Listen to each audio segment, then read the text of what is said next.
Clive's approval of Dirk and Al. At the end of the meeting, Clive said, "All right, I like this Steve Zahn.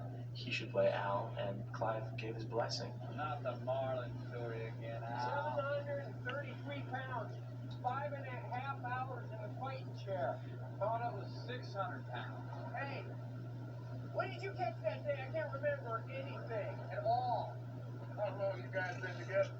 Since kindergarten, college, Navy, Numa. Poor guy's always been in my shadow. Always the housemaid, never the owl. What works on screen the most is just little things that run between the lines. And that's sort of where we formed a relationship as Dirk and Al, and also became, pretty good friends as Matthew and Steve. Yes, that's great. Okay, guys. It does bring you closer to somebody when you sweat your ass off for 12 hours a day in the heat. You really get to know another person on a total different level. There's really no pretense when you're huffing and puffing. I don't think Breck ever picked that thing up and tried to drag it anywhere, you know what I mean? But Matthew and I just did it, because we were kind of too proud to go, this is hard.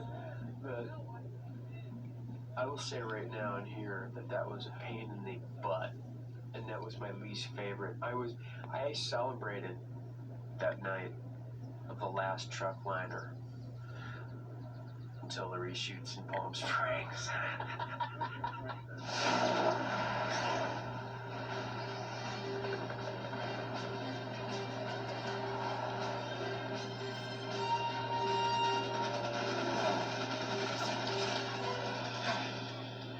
Al! You bringing any explosives from the car? Couldn't find them. Al! I didn't have time! Al! Of course I bought the explosives! Hang on!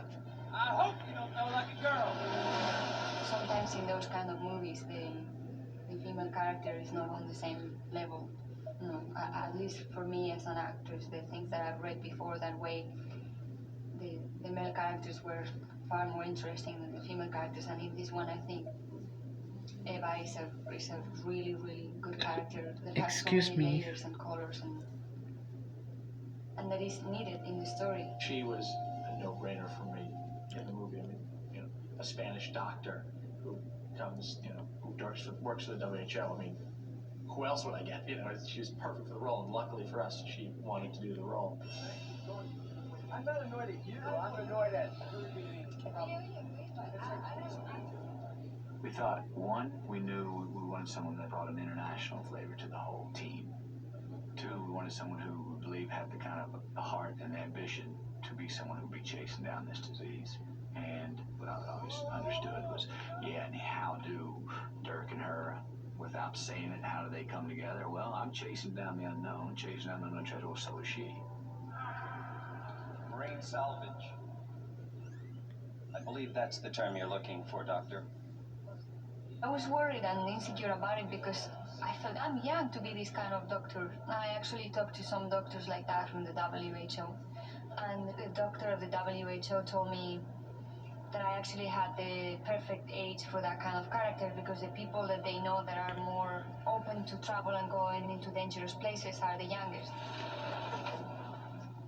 For me, the big one was Eva Rojas, and making her an active participant in the adventure to make her story just as important as Dirk's story. She's an actress who's not afraid to take chances. And on this movie, the chances for her were more on the physical nature. Really? Okay, let's try again. There's a scene in the movie where the characters are racing camels next to a moving train and kind of take off on the old idea of a cowboy movie, racing a train with horses and jumping a train. Pretty good stuff, huh? Someone once said a camel is a horse designed by a committee. But at breakneck speed, they gallop these camels at 40 miles an hour and then grab hold of a speeding locomotive and haul themselves off of the camel onto the locomotive. The jumping was all stunters. There's somewhere we have to draw the line. Jumping from a camel to a moving train is a stuntman's or a woman's job, that's for sure. But racing next to it and making the move to do the jump was all them. The whole first part of the movie, a couple of months or 2 months and a half, I was obsessed with the fact that I still have to shoot that scene. I had terrible fears about it. She said, "No, Breck, I can't do it. I don't think I can do it. There's no way." I don't like saying no to a director about something like that. So I was forcing myself and training and trying to lose the fear. And at the end we did it and I had a lot of fun doing it, but I was starting to get obsessed about it.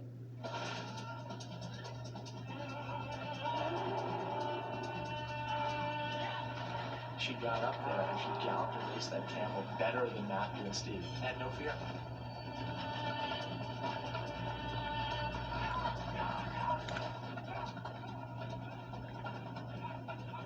The whole idea for this movie was let's do it more in the old style, I mean, Indiana Jones style. Let's do it where rather than using computer effects to fake everything, we decided to do as many of the stunts, as much of the action for real with the actors, as much as it was safe. I cannot say enough wonderful things about Breck Eisner. It was a massive undertaking. It was his first really big project. He had a very specific idea of what he wanted the film to be. It was a big risk, but he certainly came through with flying colors.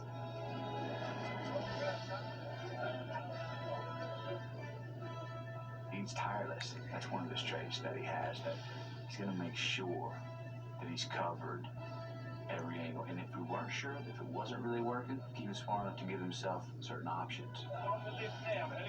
Matthew, when he did the fights, it was incredibly exhausting.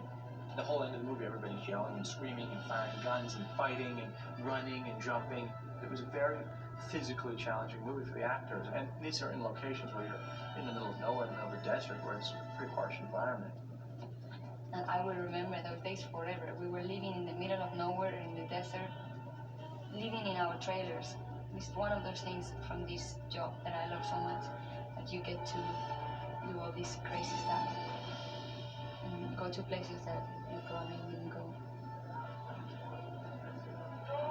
It was really thrilling, realizing you were in something really unique and huge that represented what kind of the child in you thought movies were really like. Part of the fun of doing a film like this is it makes you feel like a kid again. So part of the fun of making it is you get to sort of be a kid, but you're playing with the biggest and the coolest and the baddest toys in the business, and you get paid for it.